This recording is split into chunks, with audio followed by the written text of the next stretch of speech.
जोंहा बेयाव इंराजि आयदानि जितु लेंगुवेज टु दंमोन लेंगुवेज टु इंराजिया कम्पालसरि बेवहाय गासै 30टा कुइसन दंमोन 30टा कुइसननि बियो 30 मार्कनिमोन जितु मोनसे कुइसनाव 1 मार्कनि दा जोंहा बिनिनो 30टा कुइसन दङ बिनिनो आं नोंथांमोननो बे कुइसन पेपारनि एन्सारखौ होगोन जाहाथे नोंथांमोना उनाव सल्भ खालामनो थाखाय गोरलै जायो नोंथांमोननि एसेबाबो हेल्प जायो दा जोंहा बेयाव दङ नायदो जोंहा गासैबो 30टा कुइसन दङ बिनि एन्सारखौ नोंथांमोननो बेवहाय होनो सानदों बेवहाय 91 आव दङ 91 shows the correct contacted from the following option to fill in the blank we dash go out early in the morning tomorrow बेनि करेक्ट एन्सारा जाबाय सरि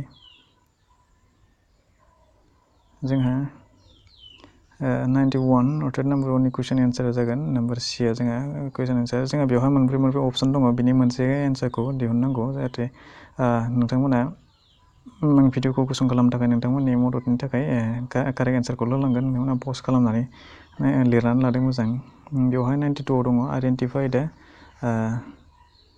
identify the correct plural number of knife बिनि करेक्ट एन्सारा जागोन जोंहा knife मोनब्रै अपसन दङ बिनि मोनसे अपसना करेक्ट बेखौ नोंथांमोननो होबाय बिदिनो 92 दङ fill in the blank with the correct spelling of work given as option the hotel can dash 300 tourists बिनि करेक्ट एन्सारा जागोन जोंहा नम्बर D आ बेनिफ्राय 94 आव दङ identify the right ending of a letter बिनि करेक्ट एन्सारा जाबाय नम्बर C आ अबसे मोनसे खोथाखौ आं बेयाव बुंखानो नागिरदों बेवहाय you are inverted comma as faithfully दङ you are faithfully बियो मोनसे खोथाखौ नायनानै लाबाय बेयाव A आव दङ you are faithfully बियो इनकारेक्ट आरो बे number B you are faithfully बेबो इनकारेक्ट नम्बर C आव दङ बेबो इनकारेक्ट आरो नम्बर D नि faithfully yours दङ बेबो इनकारेक्ट बेनिनो नोंथांमोना जितु 2019 आव एग्जामाव पेपाराव जुदि you are डाइरेक्ट इनभार्टेड कमा गैयालासे डाइरेक्ट फैयो बे कारेक्ट एन्सार जागोन बेखौ मोजां नायनानै लाबानो जाबाय बेनिफ्राय दङ जोंहा 95 आव 95 आव दङ जोंहा 95 नि identify the correct statement about a phrase बिनि 95 नि कारेक्ट एन्सारा जागोन जोंहा नैबे 95 नि कारेक्ट एन्सारा C आ 90 कारेक्ट एन्सार बेनिफ्राय 96 आव दङ shows the correct option to fill in the blanks बे fill in the blank 96 नि कारेक्ट एन्सारा जाबाय जोंहा B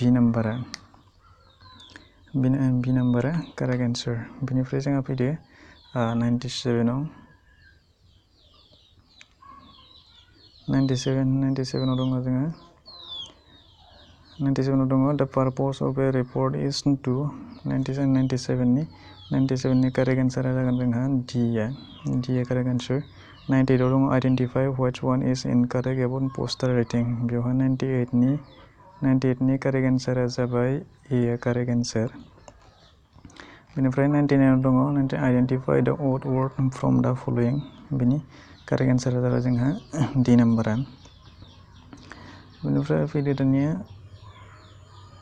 100 नम्बराव the proper sequence of acquiring the skills of learning a language is बे 100 नि कारेक्ट एन्सारा जाबाय A बेनिफ्राय 101 the latest and the most widely accepted approach method of teaching English is 101 नि question correct एन्सारा जाबाय जोंहा B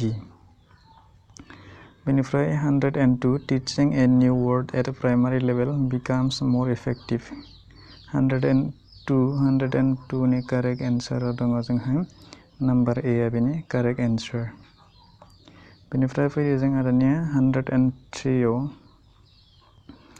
103 which one is not correct about teaching learning materials 103 नि question एन्सारा जोंहा D आ कारेक्ट एन्सार बेनिफ्राय 104 आव दङ जोंहा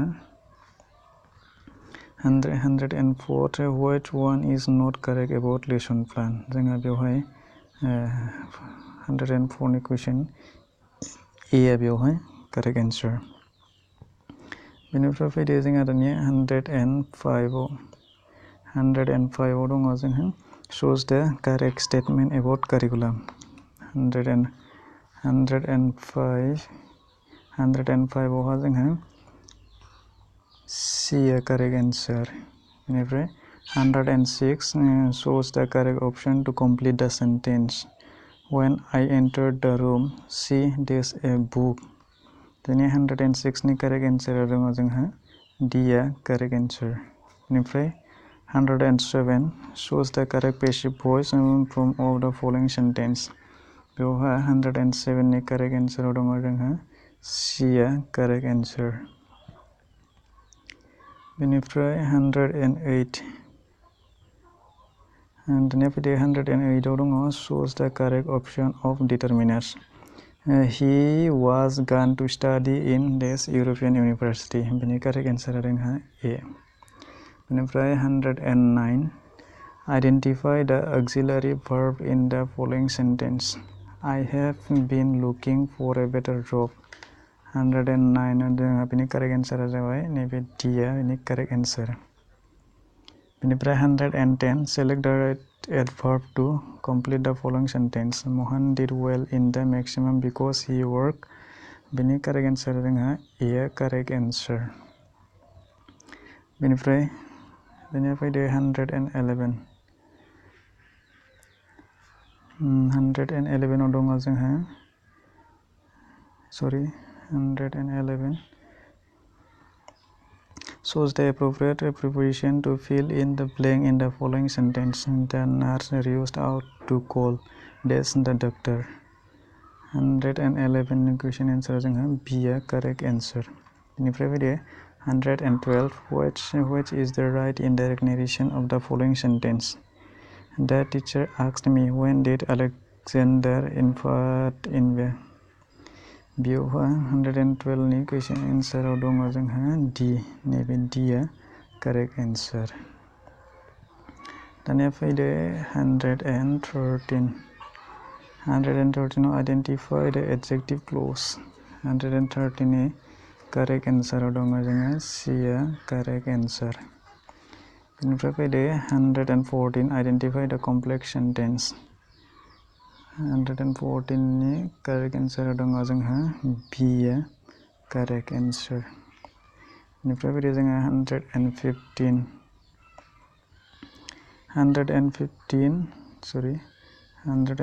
आव दङ जोंहा identify the compound sentence. बेनि correct answer जोंहा D आ correct answer. बेनिफ्राय 116 to take to one's heels means जोंहा